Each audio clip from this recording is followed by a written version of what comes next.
This second Sunday of Easter, for a number of years now, has been Divine Mercy Sunday. And for this homily, I'd like to do a brief show and tell, as it were. This is an image of Divine Mercy. I'll make my way around the altar platform. This is an image that hangs in the confessional right above the shoulder of the priest, so that if you choose to go face to face, you might have this visual of the Lord's mercy as you confess. And so it's a beautiful image for a number of reasons, which I will go into.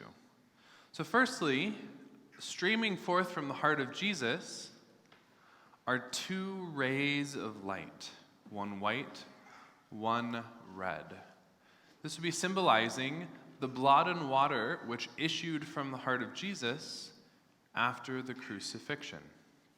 So Jesus was crucified, died mid-afternoon on Friday, which would be the beginning of the Passover. So the Jews were getting antsy and wanted to go home. The Roman soldiers wanted to go home. And so they broke the legs of the criminals on either side and had seen that Jesus had passed away, but to make sure, they shoved a spear into his side, and blood and water came forth from his side, the symbol that Jesus had given everything.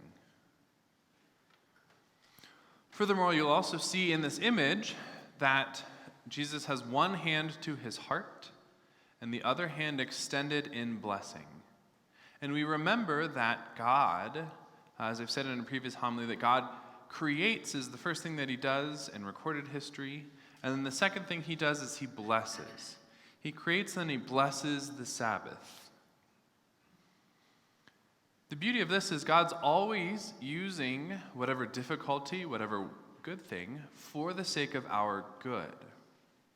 So this is shown here in this image of the Lord's blessing. We see Jesus wearing a robe, not unlike what was read during the second reading, but we also see that Jesus still maintains the marks of crucifixion even in his glorified, risen body. You'd think after rising from the dead, you'd become perfect and you'd look as bodacious and awesome as possible, and that you wouldn't have scars. But for some beautiful and odd reason, Jesus still retains the scars of his crucifixion even after the resurrection. And they will be symbols of God's love proclaimed for us for all of eternity. When you and I meet the Lord face to face, we will be able to see his own scars, just like Thomas did in today's gospel. Two last points for you. One, Jesus has one of his legs moving forward, right? So he's taking a step, which is, an artistic expression of Jesus coming towards the one who sees this painting, that Jesus is on the move. And so we see, as in today's gospel, the apostles are stuck in the upper room having no idea what's going on. Their best friend, their mentor, their teacher, having just been killed, they are crowded in fear in the upper room. Jesus comes to them and meets them in that place of difficulty. So too the Lord, in his mercy, comes to meet us wherever we are at. That's the beautiful thing about the Lord's mercy. The words at the bottom of this are in Polish because the visionary nun to whom Jesus showed this image was Polish. And so the words say, Jezu ufam Tobie, which means, Jesus, I trust in you. And to be able to receive the mercy of the Lord requires a certain amount of trust. Requires a trust that the Lord actually wants to have mercy on me. And that through me, the Lord wants to work a great work for the benefit of others. That in calling me to be a disciple, he will put me to work for his kingdom, but not just as some Christian robot, but because I'm lovable in myself, and I want others to discover that love. We'll close with a litany of trust, a beautiful prayer to help us grow in trust in God so that we might receive his mercy for wherever we might need it in our own lives. In the beginning, the response will be, "Deliver me, Jesus." From the belief that I have to earn your love, deliver me, Jesus. From the fear that I am unlovable, deliver me, Jesus. From the false security that I have what it takes, deliver me, Jesus. From the fear that trusting you will leave me more destitute, deliver me, Jesus. From all suspicion of your words and promises, deliver me, Jesus. From the rebellion against childlike dependency on you, deliver me, Jesus. From refusals and reluctances in accepting your will, deliver me, Jesus. From anxiety about the future, deliver me, Jesus. From resentment or excessive preoccupation with the past, deliver me, Jesus. From restless self-seeking in the present moment, deliver me, Jesus. From disbelief in your love and presence, deliver me, Jesus.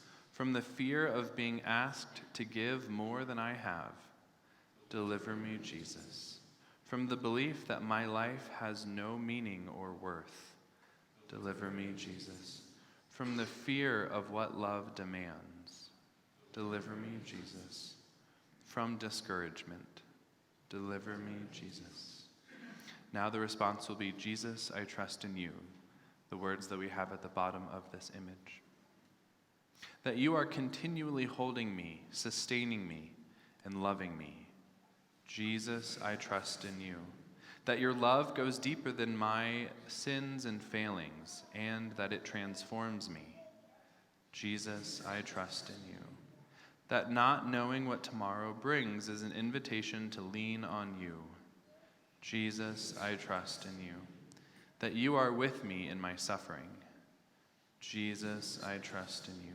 That my suffering united to your own will bear fruit in this life and in the next. Jesus, I trust in you. That you will not leave me orphan, and that you are present in your church. Jesus, I trust in you. That your plan is better than anything else. Jesus, I trust in you. That you always hear me, and in your goodness always respond to me. Jesus, I trust in you. That you give me the grace to accept forgiveness and to forgive others. Jesus, I trust in you. That you give me all the strength I need for what is asked. Jesus, I trust in you. That my life is a gift. Jesus, I trust in you. That you will teach me to trust in you. Jesus, I trust in you. That you are my Lord and my God. Jesus, I trust in you. That I am your beloved one. Jesus, I trust in you. Praised be Jesus Christ, now and forever. Amen.